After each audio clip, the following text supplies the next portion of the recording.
Sir gate और ESC की preparation साथ साथ में हो सकती है आपके हिसाब से? हो सकता है। गेट का एग्ज़ाम हमारे समय में ऑब्जेक्टिव ही हुआ करता था, लेकिन उसकी जो प्रिपरेशन ऑब्जेक्टिव सॉल्व करने के लिए भी जो आपके पास जो स्किल लेवल होता था वो सब्जेक्टिव के लेवल का ही होना चाहिए था, तभी आप ऑब्जेक्टिव भी सॉल्व कर सकते थे, जो गेट के एग्ज़ाम के जो लेवल हुआ करते थे उस टाइम पे। इसलिए मुझे बहुत ज़्यादा ये दिक्कत नहीं हो रहा था कि मैं गेट का सब ऑब्जेक्टिव तैयारी कर रहा हूँ और इंजीनियरिंग सर्विसेज का भी तैयारी कर रहा हूँ, लेकिन सब्जेक्ट इसके कोर्सेज इतने वास्ट थे इंजीनियरिंग सर्विसेज के, जो मैं कंप्लीट नहीं कर पाया उस टाइम पे मैं। और फॉर्चुनेटली मुझे जॉब में आ भी गया, उसके बाद फर्दर मुझे इतना समय नहीं मिल पाया कि मैं उसका एक कंप्लीट प्रिपरेशन कर सकूं। हालांकि मैंने फॉर्म अप्लाई किया था, लेकिन मैं एग्ज़ाम नहीं दे पाया उसका। सर आज की जनरेशन से पूछेंगे कि आप क्या सोचते हैं इसके बारे में? तो सर आप इसके बारे में क्या कहेंगे? गेट और ईएससी जो है, मैं इसको अभी आज के करंट पर्सपेक्टिव में देखता हूँ, स्पेशली 2016-17 के आसपास में। तो मैं आपको बताना चाहूँगा कि ईएससी जो है इसे मैं लेता हूँ मैराथन जैसा, बिकॉज आपको बहुत सारी चीज़ें प्रैक्टिस करनी है, पढ़नी है, जाननी है, और प्रैक्टिस करते करते वो करनी है। गेट जो है वो स्प्रिंट जैसा है कि आपको 100 मीटर दौड़ना है, मतलब आपको दिमाग लगाना है, तुरंत में दिमाग लगेंगे, क्वेश्चन सॉल्व होंगे, आपका आंसर आएगा और यू आर थ्रू। गेट तुरंत हो जाएगा, एक दिन का पेपर है, अगर सब चीज़ सही रहा तो आप गेट क्वालिफाई कर लिए, फिर आपको इंटरव्यूज देना और सही। ईएससी थोड़ा लंबा प्रोसेस है, क्योंकि आप प्री निकाल लिए तो फिर आपको मेंस निकालना है, मेंस निकाले तो you have to get through interviews, और इंटरव्यूज में भी अगर आप प्रॉपर नहीं परफॉर्म कर पाए तो डिपार्टमेंट्स कम होने की वजह से आपको दोबारा मौका नहीं मिलेगा, मतलब आपको एक ही बार इंटरव्यू देने का मौका मिलेगा। तो ये स्प्रिंट और मैराथन का जो डिफरेंस है, मतलब उसेन बोल्ट को आप मैराथन में नहीं दौड़ा सकते, स्प्रिंट हम नहीं करा सकते उनको। तो गेट और ईएससी की प्रिपरेशन साथ में तो की जा सकती है, लेकिन मेंटालिटी वैसे बना के रखनी पड़ेगी आपको कि भाई I have to get settled first, या तो मुझे लंबा चलना है, लंबा दौड़ना है।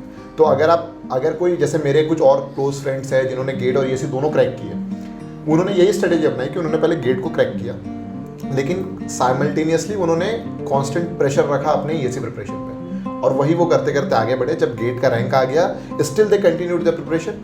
उनको पता था मेंस होना है, दे वेंट फॉर मेंस, फिर उनको पता था इंटरव्यू देना है, वो इंटरव्यू भी किया और फिर वो सेलेक्ट हुए। आज के सिनेरियो में अगर आप मुझसे अभी का पूछे, 2020 का पूछे, जितना मुझे लास्ट अपडेट है, आप तो मुझसे अच्छा जानते होंगे कि ईएससी के अब डिपार्टमेंट्स कम हो गए, स्पेशली मैकेनिकल में, और अब ईएससी थोड़ा सा डाइल्यूट हो गया है। पहले जो उसके पोजीशन बहुत कंसंट्रेटेड होता था, बहुत डाइल्यूट हो गया है। तो अब अगर मुझसे आप पूछेंगे कि आप ईएससी की तैयारी करना चाहेंगे, तो मैं थोड़ा सा डरूंगा। लेकिन जैसे सर ने भी बोला कि सर फॉर्म भर रहे हैं, लेकिन सर कभी ईएससी देने नहीं जा पाए, मेरे साथ भी सेम चीज़ हुई है। मैं फॉर्म तो भरता था, लेकिन कभी देने नहीं जा पाता था। तो ये मेरा अभी फिलहाल का ओपिनियन है ईएससी पे। ये बहुत सही है सर, मतलब वही है ना कि आपको मेंटालिटी बना के चलनी है, ऐसा नहीं कि आप गेट का तैयारी कर रहे हैं और सोचे कि ईएससी भी दिला देंगे और हो जाएगा। ये ऐसा नहीं है, आपको उसके लिए प्रिपेयर रहना पड़ेगा कि इस चीज़ को हमें करना ही है, कैरी ऑन करना है। सर आपसे एक चीज़ पूछना चाहूँगा कि जैसे आप अपने समय में तैयारियाँ किया करते थे, क्या क्या रिसोर्सेस रहते थे? आप सिर्फ नोट से पढ़ते थे, आप बुक्स से पढ़ते थे, और एग्ज़ाम से पहले आप टेस्ट सीरीज़ वगैरह दिलाया करते थे? क्या उस समय हुआ भी करता था कि नहीं ये सारी चीज़ों के बारे में? एक्चुअली मैं जिस कॉलेज में इंजीनियरिंग की पढ़ाई करता था, वहाँ पे वो एक रिमोट एरिया था, बहुत ज़्यादा कनेक्टिविटी नहीं थी, और इंटरनेट का जहाँ तक सवाल है बहुत इनिशियल स्टेज पे थे। और आज जितने आसानी से हम लोग को नॉलेज जो मिलते हैं गूगल्स पे, उस समय वो बात नहीं था। तो जो भी हम लोग की जो डिपेंडेंसी थी केवल बुक पे ही थी, नोटबुक, क्लास नोटबुक, और जो सीनियर्स होते थे वो गाइड करते थे। तो हम लोग 100% लोकल जो रिसोर्सेज थे उसी पे ही डिपेंडेंट थे।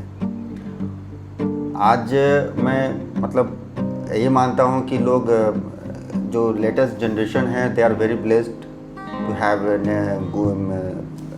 Internet facility, everything is available on Google, they can prepare for UPSC also with the help of Google. So nowadays they should believe on their capability, their IQ, rather than memory. Memory हर जगह it is. अब पहले होते थे कि खास book के लिए हमको लाइब्रेरी में वेट भी करना पड़ता था। कुछ बुक्स ऐसे होते थे जो मुझे चाहिए रहते थे, लेकिन बुक लिमिटेड होने की वजह से कुछ लड़के ले जाते थे, फिर मुझे वेट करना पड़ता था, फिर बुक आता था, फिर उसकी पढ़ाई करता था। तो कम से कम आज वो दिन नहीं है। It is available everywhere, readily available everywhere. YouTube पे भी बहुत सारी चीज़ें आज मिल जाती हैं आपको। आप जिस चीज़ का भी, इवन बच्चों के जो क्लासेस होते हैं उससे रिलेटेड चीज़ें मिल जाती हैं यूट्यूब पे। तो आज मैं मानता हूँ कि बहुत आसान है और आज के जनरेशन को इसका पूरा उपयोग करना चाहिए अपने फ्यूचर के लिए, अपने सक्सेस के लिए। और सर वो टेस्ट सीरीज वाली पार्ट जैसे हमारे यहाँ तो अब कंपलसरी हो गया है।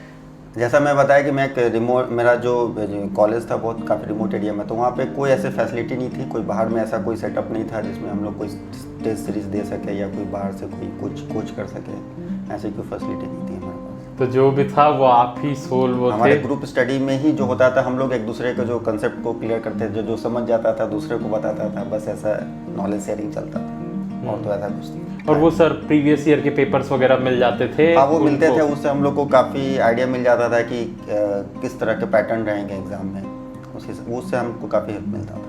तो स्ट्रेट टू आवर जनरेशन, मतलब अब क्या चीज़ों में ट्रांसफॉर्मेशन आया कि आप किस तरीके से तैयारी करते थे? सिर्फ नोट से, बुक से, टेस्ट सीरीज वगैरह हर चीज़? प्रिपरेशन का जो पूरा पार्ट एंड पार्सल है वो इस चीज़ में बांट सकते हैं आप कि आपको करना क्या है। जब ये चीज़ क्लियर हो जाती है कि आपको करना क्या है, तो फिर आप उसके लिए फिर रिसोर्सेज गैदर करना चालू करते हैं। जैसे इंसान को भूख लगती है तो पहले फिर वो हंटर गैदर करता था, हंट करता था, गैदर करता था, खाता था। तो जैसा सर ने कहा कि सर के समय में बिल्कुल डेफिनेटली उस समय जो हालत रही होगी कि बुक्स नहीं होंगे, प्रॉपर बुक्स नहीं होंगे या प्रॉपर स्टडी मटेरियल नहीं होगा, टेस्ट सीरीज नहीं होगा। हमारे जनरेशन में सब चीज़ कूट कूट के भरी हुई है। मतलब आप गूगल में बस लिख दें test series of this and you will be getting a plethora of items, जिसमें आपको खुद सर्च करना है। तो अब आप मर्ज कीजिए कि आपको भिंडी की सब्जी खानी है और आप फ्रिज का ड्रॉर खोल रहे हैं, तो आपको बहुत सारी सब्जियां दिखेंगी। अब आपको चूज करना है कि आपको सब्जी कौन सी खानी है। यहाँ पे आता है दिमाग, यहाँ पे लगता है दिमाग। तो यहाँ पे ज़रूरी है कि जो बंदा जो पढ़ना चाह रहा है या जो प्रिपरेशन करना चाह रहा है, जिसके थ्रू जाना चाह रहा है, उसको सेलेक्ट करना है कि क्या चीज़ सही है, क्या चीज़ उसको सूट कर रही है। मैं ये नहीं बोल रहा हूँ सारी सब्जियाँ बेकार हैं, सारे मटेरियल्स बेकार हैं, नहीं, लेकिन आपको अपने सूटेबिलिटी के हिसाब से। हो सकता है मुझे धीरे धीरे समझ में आता हो सकता है आपको एक बार में चीज़ें समझ में आ जाती हो, तो आपको मटेरियल चूज करना है जिससे आपको समझ में आए। ये पहला स्टेप होता है। सेकेंड स्टेप होता है प्रैक्टिस। अब आप प्रैक्टिस जो है वो अलग अलग तरीके से करते हैं लोग। मेरे समय में, कॉलेज के समय में, लोग जो फॉरेन ऑथर्स होते हैं, बुक सिंजल एंड बोल्स और सिंजल एंड समथिंग जो फूड मैकेनिक्स की होती थी, जॉनसन एंड बोरिस मॉस की, ये सब बुक्स बनाते थे लोग। और उनको देख के हम डरते थे कि हम यार एक क्वेश्चन नहीं बना पाते जॉनसन एंड बोरिस का, और ये लोग बना लेते हैं। यही चीज़ होता था 12th में जब यूरोडोफ था, यूरोडोफ का क्वेश्चन सॉल्व नहीं कर पाते थे यार। एक क्वेश्चन सॉल्व होता था तो बहुत बड़ी चीज़ हो जाती थी, उसमें लोग पूरा बुक सॉल्व कर लेते थे। लेकिन इन सब चीज़ों के बीच में एक चीज़ जाननी ज़रूरी होती है कि ज़रूरी नहीं है आपको सब क्वेश्चन सॉल्व करना है, या ज़रूरी नहीं है आपको सब चीज़ पढ़नी है। जैसे मैंने कहा सेलेक्टिव, आपका जो इंटेलेक्ट लगता है वो सेलेक्टिव चीज़ों में लगना चाहिए, उसके बाद सेलेक्ट में आप कंप्लीट करो, यही चीज़ आपको करनी रहती है। ये सेकंड पार्ट हो गया आपके प्रैक्टिस का। मतलब आप डिसाइड करिए कि आपको प्रैक्टिस किससे करनी है। आपको अगर लगता है कि स्टैंडर्ड क्वेश्चंस अच्छे हैं तो आप वो करिए। Previous year question paper are like the best thing which you can have. It is the sole earner for you कि अगर चाहते हैं कि आप हिट करें, बुलजाई हिट करें, तो आपको प्रीवियस ईयर पेपर तो सॉल्व करना ही है। साथ ही साथ जो प्रैक्टिस है तो प्रैक्टिस रिलेवेंट प्रैक्टिस होनी चाहिए। फिर थर्ड चीज़ आती है टेस्ट सीरीज का। अब हम थोड़े से ब्लेस्ड हैं उस मामले की में हमको टेस्ट सीरीज मिल गए थे और बहुत सारे अच्छे मिले थे। तो टेस्ट सीरीज के लिए भी अच्छी चीज़ ये है कि टेस्ट सीरीज आपको डिमोटिवेट करती है। मुझे ये फैक्टर बहुत अच्छा लगता था कि आपके पास, क्योंकि मैं जब कर रहा था 16-17 में, तो आपके पास टेस्ट सीरीज जो देते थे वो 3-4 ही जो नाम के सीरीज हैं, जो कोचिंग सेंटर्स हैं जो कि टेस्ट सीरीज देते थे ऑनलाइन। तो उन टेस्ट सीरीज में भी आपको लगता था कि यार किसको दूं, तो जो फ्री वाले होते थे उसमें तो हम बैठ जाते थे 3 घंटा कि देखते हैं क्या होता है। लेकिन साथ ही साथ फिर आपको पता चला कि यार किसके क्वेश्चन अच्छे हैं, या किसमें लोग ज़्यादा आ रहे हैं, किसमें पार्टिसिपेशन ज़्यादा है, किसके क्वेश्चन सच में अच्छे हैं, आपको मज़ा आने वाला है। और फिर एक थोड़ा होता है कि सीनियर आपको गाइड कर दिए या टीचर गाइड कर दिए, तो आप उसमें बैठते हैं। फिर अब टेस्ट सीरीज जब आ गई तो आप टेस्ट देने बैठते हैं। अब टेस्ट सीरीज में आप समझिए कि कोई भी आप कोई ऐसा टेस्ट सीरीज लेंगे जिसमें आपको 100 आउट ऑफ 100 मिलेगा, नहीं लेंगे। ऑब्वियस है, क्योंकि कोई भी इंसान फुल क्यों स्कोर करना चाहेगा। अगर आप फुल स्कोर करना मतलब आप तो सरो क्या आता है, लेकिन एग्जाम के दिन आप नहीं कर पाएंगे। तो टेस्ट सीरीज में इंसान डिमोरलाइज होता है। लेकिन यही चीज़ अच्छी चीज़ है, इसको उस पॉजिटिव वे में लो कि आप नहीं परफॉर्म कर पा रहे, मतलब आपके पास बहुत वैक्यूम है, इसको आपको फिल करना है अपने प्रैक्टिस से, अपने नॉलेज से।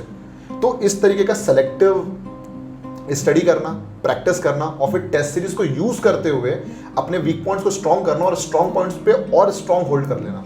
ये पूरा प्रोसेस जो होता है, इसको अगर आप इम्प्लीमेंट करते हो तो फिर आप आगे बढ़ सकते हो। नहीं सर, यही ना अभी एक स्टूडेंट ने मुझे पूछा था कि सर टेस्ट सीरीज दिला रहे हैं, कम मार्क्स आ रहा है, एकदम डीमोटिवेटेड फील हो रहा है, तो उस चीज़ को आपने फेस किया है तो आप उससे कैसे कोप अप करते थे? मैं और डेप्थ में घुसता हूँ। 16 में मेरे मार्क्स थे 58.9 समथिंग, और जब मैं 17 में प्रिपरेशन कर रहा था खुद से, तो मैंने जैसे स्टैंडर्ड ऑल इंडिया लेवल की टेस्ट सीरीज ली थी। उसमें जब मैं टेस्ट देता था तो मुझे मेरे सीनियर की बात याद आती थी, जो गेट 2015 में 130 रैंक लाए हुए थे। उन्होंने मुझसे एक बात कही थी कि भाई जितना तुम्हारा टेस्ट सीरीज में एवरेज स्कोर होगा ना, वही तुम्हारा फाइनल पेपर में स्कोर आएगा। अब इस लॉजिक को मैं पकड़ के रखता हूँ और मैं टेस्ट देता हूँ, तो समझ लो अगर मैंने 10 फुल लेंथ टेस्ट दिए, 10 फुल लेंथ टेस्ट में आउट ऑफ 100 मेरे मार्क्स जो थे वो वेरी करते थे 33 से लेके 52 तक, 53, 55, मतलब 30 से 50 के बीच में वेरी करते थे। इस हिसाब से मेरे मार्क्स कहीं भी 50 से ऊपर नहीं जा रहे हैं। ठीक है, अगर सब चीज सही रहा, being the most optimistic person, तो मैं 53, 54 लाऊंगा। ठीक है, मैं बहुत डिमोरलाइज हुआ इस बीच में। अगेन यहाँ पे फंडा आता है कि कौन आपके साथ है। मतलब जैसे मेरे जो स्कूल फ्रेंड्स हैं जिनसे मैं हमेशा डिस्कशन करता रहा इस चीज़ पे, मेरे कॉलेज फ्रेंड्स हैं, उनका ये कहना होता था कि टेंशन मत ले, ये सब चीज़ें प्रैक्टिस के लिए हैं। स्पेशली जो मेरे बहुत क्लोजर वंस हैं, उन्होंने तो मुझे ये भी बोला कि टेस्ट सीरीज इसी के लिए है कि तू फेल हो।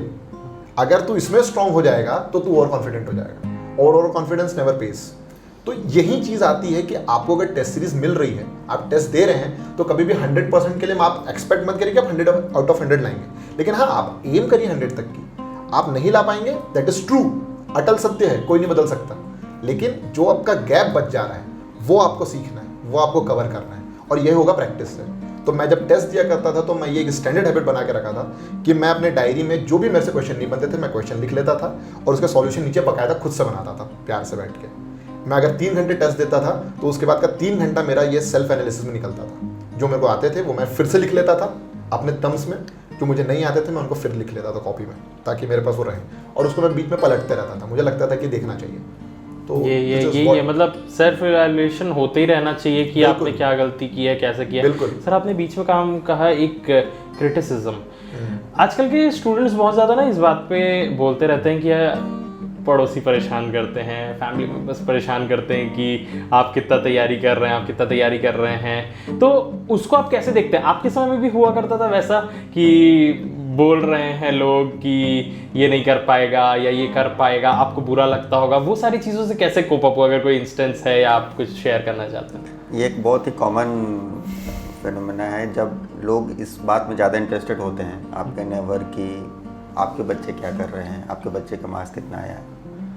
लेकिन मैं समझता हूँ कि ये comparison it is not healthy thing.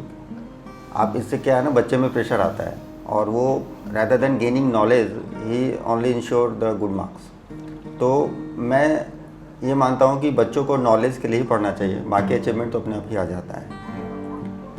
हालांकि लोग इसको एज ए फिलोसफी लेंगे, लेकिन I believe strongly on this कि they should go for knowledge only, बाकी चीज़ें अपने आप आ जाती हैं। और कोई भी आप जब मैंने अपने प्रिपरेशन का टाइम पे भी देखा है कि जब आप एक बार लेवल अचीव कर लेते हैं तो कोई भी एग्ज़ाम ऐसा नहीं है जब आप क्वालिफाई नहीं कर सकते हैं। तो मैं ये मानता हूँ कि लोग क्या पूछते हैं, क्या जानना चाहते हैं, वो हार्डली मैटर करता है। आप अपने पढ़ाई पे फोकस रखिए, कंसंट्रेटेड रहिए, आपको अचीवमेंट 100% मिलेगा। बहुत पॉजिटिव सर। और आपने कुछ ऐसा देखा होगा, क्योंकि हमारे जनरेशन में तो कुछ ज़्यादा ही ये सब होने लग गया कि कौन किसको क्या बोल रहा है, क्योंकि अब बहुत सारे आप हर तरीके से कनेक्टेड हैं पड़ोसी से, आप सिर्फ फिजिकली नहीं, मेंटली और इमोशनली, और फिर सोशल मीडिया, तो हर चीज़ से आप कनेक्टेड हैं। सर के कुछ पॉइंट्स मैं बिल्कुल पिक करूंगा कि बिल्कुल ये this is not just a philosophy, ये सबके साथ होता है। इवन आप जॉब में भी आने के बाद कंपैरिजन नहीं छोड़ते हैं आप, बिकॉज इंसान के अंदर कंपैरेटिव एनालिसिस हमेशा से है। आप रेड को रेड तभी बोलते हैं जब उसके कॉन्ट्रास्ट में आपको दूसरा कलर दिखता है, तो कंपैरिजन इज ऑलवेज देयर। लेकिन हाँ, उसको मन तक नहीं लेना है, पहली चीज़ तो ये। दूसरी चीज़, उसको ना पिंच जैसा लीजिए कि यार कुछ चीज़ है जो आपको काट रही है, कोई चीज़ ऐसी है जो आपको बार बार बोल रही है, पोक कर रही है कि आप कैपेबल नहीं हो। जब वहाँ पे पोक होने लगे ना, तब दर्द होगा, और दर्द होना जरूरी है। टूटे हुए दिल से ही झनकार निकलती है, तो झनकार निकलेगी सक्सेस के फॉर्म में। इंपॉर्टेंट ये है कि आप स्टोरीज पढ़िए, आप मोटिवेटिंग बातें सुनिए, आपको पता चलेगा कि सारे फेलियर्स जो हुए हैं they have always been a stepping stone for all people. लोग बहुत तरीके से क्रिटिसाइज हुए हैं, लोग तो आत्महत्या करने तक भी चले गए थे, लेकिन उसके बाद उन्होंने सोचा कि नहीं यार, ये करने से तो मैं पूरा बैटल ही हार जाऊंगा। अगर 1191 में पृथ्वीराज चौहान अगेंस्ट मोहम्मद घोर नहीं होता और घोर हार जाता और फिर चुपचाप से बैठ जाता अपने उस साइड में, West Asia, I guess not West Asia, West of India, तो फिर तो सेकंड बैटल ऑफ टेरेन होता ही नहीं, 1192 होता ही नहीं। तो वो तो एक जस्ट एग्जाम्पल है। आप ऐसे बहुत सारे एग्जाम्पल्स ऑनलाइन पढ़ेंगे, आपको पता चलेगा कि आपको सीखना है, आपको लड़ना है। हमारा जैसे श्रीमद् भागवत गीता में भी कृष्ण ने बोला हुआ है कि जीवन का दूसरा नाम ही संघर्ष है।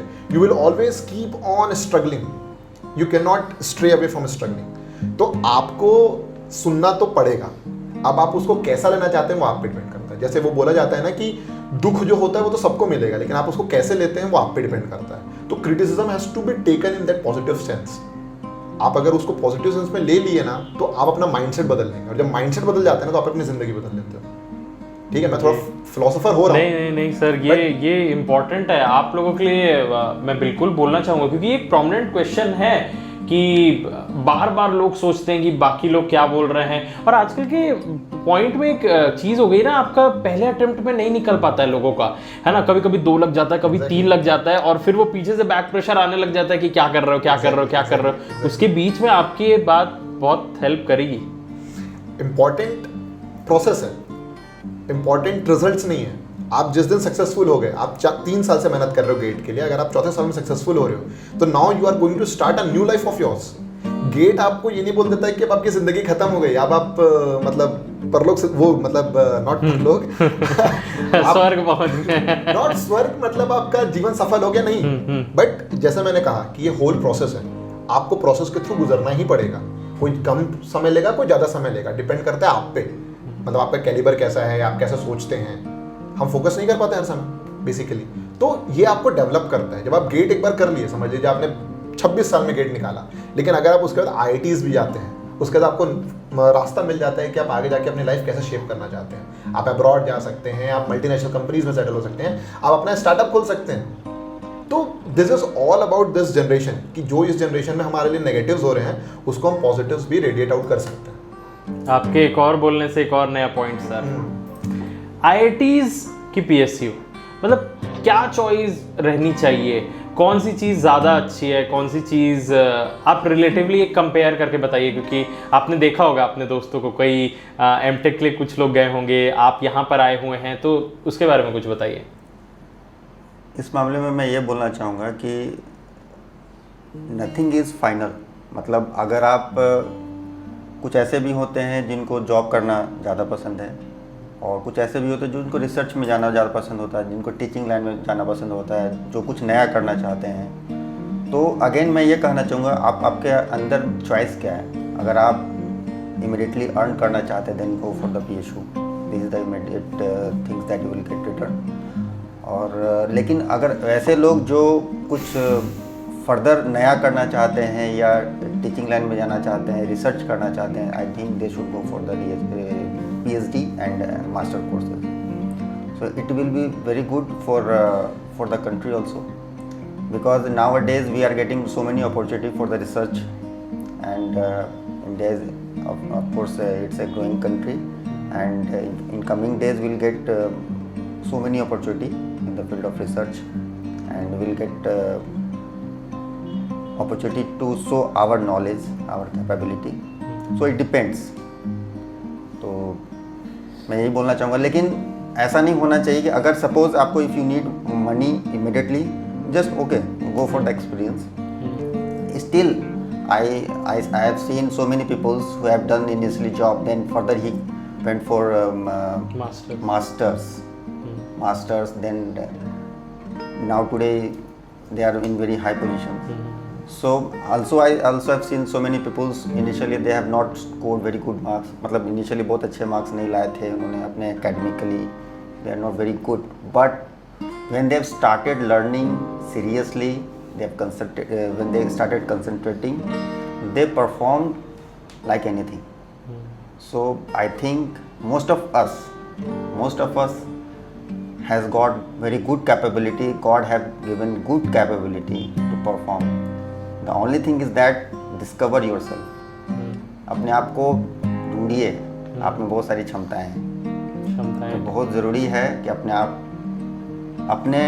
अपने अंदर झांकिए और आपको रिजल्ट मिलेगा। मतलब यही नहीं है कि आप जहाँ पर पहुँच गए वो आपके लिए फाइनल है, आप उससे भी बदलाव ला सकते हैं, चेंज कर सकते हैं। हमारा एक, जैसा मंथन को भी पता है, हमारा कलीग था, मेरा जूनियर था, वो यहाँ पे ज्वाइन भी किया था बिलासपुर में, लेकिन further he qualified for another job, so he went for that. So ये एक शो करता है कि भाई nothing is final, if you want to grow there is opportunity, you can grow any time. बहुत सही है सर। आप क्या कहेंगे एमटेक और पीएसयू, आपने तो दो, आप तो आईआईटी खड़गपुर गए भी थे, आप ये एक बहुत अच्छा कंपैरिजन कर सकते हैं क्योंकि आपके कुछ फ्रेंड्स होंगे जो अभी भी खड़गपुर से पास आउट हुए होंगे अभी, है ना, तो उनमें और आप में क्या क्या चेंजेस मतलब आप देखते हैं? ये तो आप बहुत अच्छा बता सकते हैं। नहीं सर, आप आपकी तरफ से जानना चाहते हैं।